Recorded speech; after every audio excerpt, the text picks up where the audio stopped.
Vamos lá, patrimônio líquido, ativos e passivos, índice de endividamento. Renda e patrimônio são conceitos diferentes. A renda é dinâmica, é o que eu ganho mensalmente, por exemplo, e o patrimônio é a riqueza que eu acumulei. Então, uma pessoa com a renda mais baixa, por exemplo, pode ter um patrimônio superior ao de uma pessoa de uma renda mais elevada, simplesmente por ter tido mais superávit, ou seja, juntado mais dinheiro e composto um patrimônio maior. Dentro desse item tem a definição de ativos e passivos. Eu vou tentar definir de uma forma bem simples. Para um investidor pessoa física, os ativos são os seus bens, ou seja, imóveis, automóveis, saldo de aplicação financeira, valor disponível em conta corrente, que ele tem em dinheiro em casa, por exemplo, entre outros. Já os passivos são as suas dívidas, as parcelas a pagar do carro financiado, a dívida que aquele indivíduo tem com o cunhado, o saldo devedor da casa, parcelas de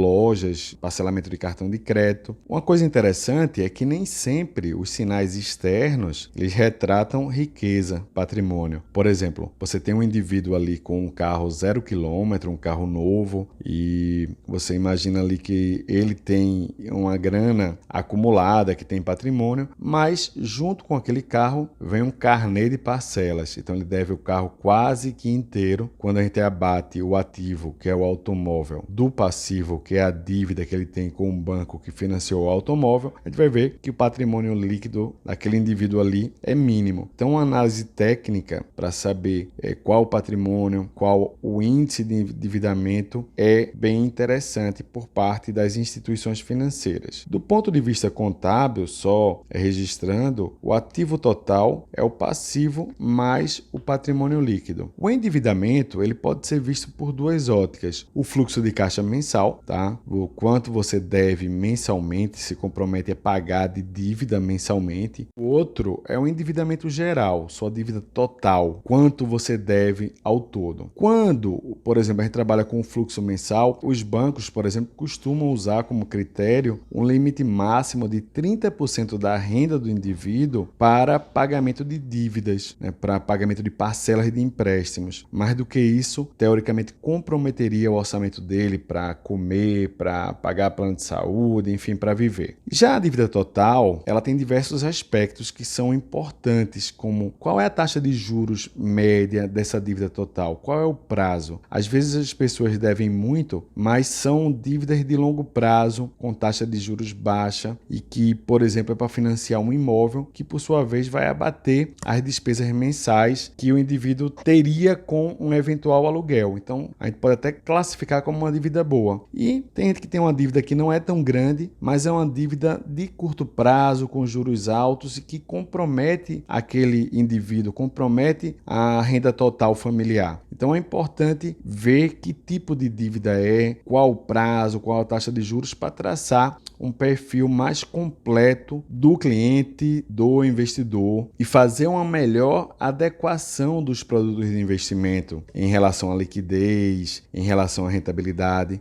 Para terminar esse item, a gente vai ver agora o grau de conhecimento do mercado financeiro. É um ponto que, por exemplo, está dentro daquele questionário do API. Quanto aquele investidor tem de experiência no mercado financeiro, quanto ele tem de formação. Esse item, inclusive, ele é regulado pela CVM através de uma instrução de suitability, que, se eu não me engano, é a instrução 539 da CVM. Ao adequar os produtos de investimentos para os seus clientes, o consultor deve considerar a percepção e o conhecimento dos seus clientes acerca dos produtos financeiros, devendo evitar indicar produtos em que os investidores não tenham experiência ou mesmo que não possam entender os seus riscos. Produtos financeiros mais elaborados, mais sofisticados, mais difíceis de entender, devem ser oferecidos para investidores com mais conhecimento e mais experiência. Então tá aí o porquê daquele item no API. Quem não tem experiência, normalmente vai ser classificado, pelo menos dentro desse item, dentro de um perfil mais conservador.